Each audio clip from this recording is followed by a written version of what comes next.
Junction. Vladimir here. Today we're going to be talking about who has the best handles in the NBA. You always hear this talk: who has the best handles? Who's the best shooter with handles? Who's the best handles that can get to the rim? All of that means nothing to me. I'm going to give you the best handles. I'm going to give you my top 5 best ball handlers in the NBA.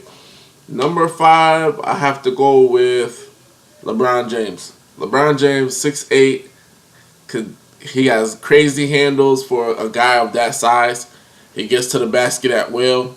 Nasty. I mean, just straight up nasty. When I mean handles, it's just like, even though sometimes he still does that crab dribble, he just gets to the basket any way he wants to, and you can't pressure him. Like with LeBron, you can't reach. If you reach, he teaches, and he goes to the basket, he either dunks on you, or he steps back for a jumper. So number 5, LeBron. Number 4, I'm going to go ahead and say Rose, Derrick Rose, Chi-Town, baby. Thing about Derrick Rose is he has great handles. He's really quick. I never really see anybody really like pick him off. Like, he's quick with the handles. He has a little flash, a little flair. Only thing that holds Derrick Rose back when it comes to ball handling, he doesn't have like a lot of imagination. I think he has like about 3 moves that, between the legs. He has like that one crossover dribble that's some over close to like Allen Iverson. So, he has moves, but it's just like they're in a box. You know what I'm saying? They're in a box. But he's quick as all hell, and he could get to the basket at will. So that number 4, D Rose. Number 3, I'm gonna go with Chris Paul, CP3. CP3 has crazy handles, and what I like about Chris Paul's handles is the fact that it's all fundamentally based. Besides the sham guard move, everything that he does is fundamentally based. Like, between the legs, he does it quick, but it's a power. He does fundamentals with power, so he incorporates the two together, and that's really great. He's like one of the first point guards I've seen, besides like Chauncey Billups. He comes down the court, he pounds the ball, and he gets to the basket, he dribbles, he just pounds it. The crossover pound, step back pound, like everything is very consistent, very fundamentally sound. You know what I'm saying? Like, Chris Paul has one of the best handles in the NBA. Only problem I hate with Chris Paul's handles, he dribbles the ball way too much. It's like he knows that, yes, I am the best handler on my team, one of the top ball handlers in the NBA. But I'm going to keep pounding that rock. I'm going to pound that rock. I'm going to pound that rock. I'm going to pound that rock. Let me dribble. Oh, Blake's open? No, I'm going to pound that rock. I'm going to pound that rock. In my opinion, Chris Paul should be averaging 15 to 20 assists for his career. Because the way that he does anything he wants with the basketball, he can get to the rim at will. He could pass at will. And I feel like sometimes he just misses the open man. As opposed to, like, when you look at LeBron dribbling the ball, he dribbles is not as great as Chris Paul's, but he's getting those assists.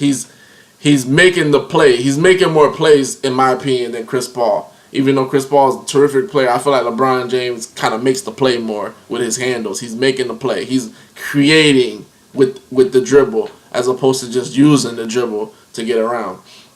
Number 2, none other than, and this is a tough choice because 2 and 1 are like neck and neck, but number 2, Kyrie Irving. Kyrie Irving has those handles on the court that, just make you go. I used to play with a guy, his name was Jermaine Mercer. You know what I'm saying? This kid had handles like nobody's business. Make you go, just make you dance. Like, he has handles that'll make you dance. Juicy J had the song that says bands to make you dance. Well, Kyrie's hands will make you dance. You know what I'm saying? Because Kyrie, when he dribbles the ball, it's amazing. He has the ball on a string. He's making people look goofy. He's getting to the basket. It's lovely. It's pure lovely. My only grab with Kyrie Irving. This is my only grab with Kyrie Irving, which is similar to Chris Paul. He's not a great playmaker, in my opinion. He gets to the basket. He does things for himself. But I feel like when it's time, crunch time, or when it's time to use the handles to get the exact shot that he wants, he doesn't get that. I don't know. I just feel like he hasn't elevated his game to that point. He could score as all heck, but I feel like a lot of his dribbling moves lead to nothing. And that's one of the drawbacks of that. A lot of people that have really good dribbling skills, they could dribble for like 15, 20 minutes, but it'll be like they're not really going anywhere. You know, they're making people look stupid all the time, but it's just like at times it's not needed. Like sometimes Kyrie might make a mountain out of molehill. When he could have crossed over and went to the basket, he brings it back. And certain things like that, you know, you just don't need to do it. Number one, I'm going to go with Stephen Curry. Stephen Curry, to me, is the ball handling model a lot of people should follow. Because not only can he do all the dribbling moves, he keeps it simple, and he can go complicated.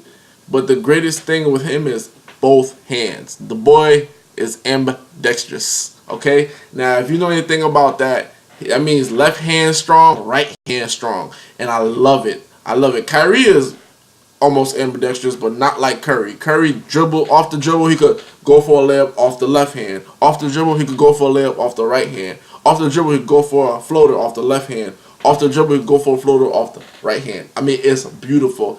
His touch, his ball handling, mixed with his shooting. I mean, I gotta give it to Stephen Curry. Stephen Curry, just a little hezzy.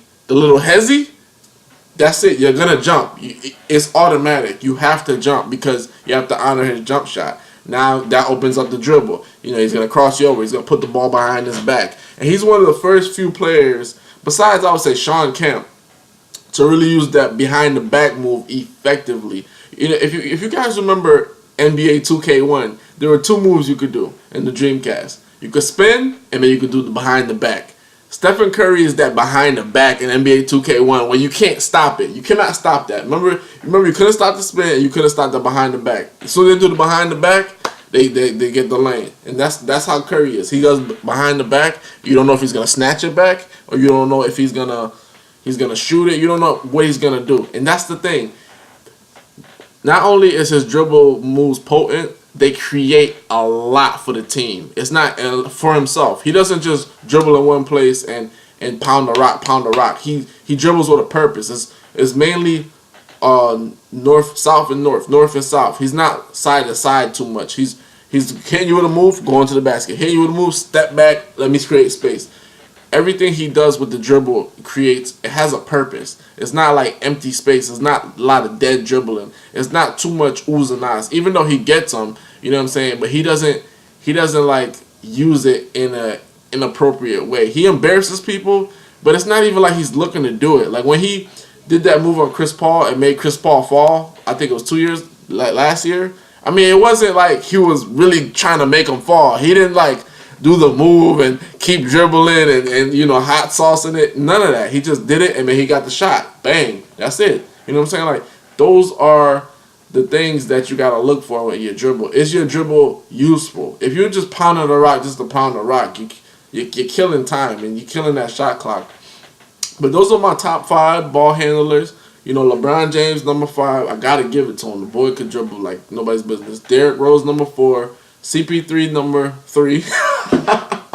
CP3, number 3. Kyrie Irving, number 2. Is a tough decision, but I gotta say, Kyrie Irving, you know, he could do a lot more for his team with his dribble. And number 1, Stephen Curry. Let me know what you think about my list of ball handlers and who's the best ball handler in the NBA today. And let me know if you got anybody else different. This is Hoops Junction, where hoops meets hoopla. Like, comment, and subscribe. Vlad out.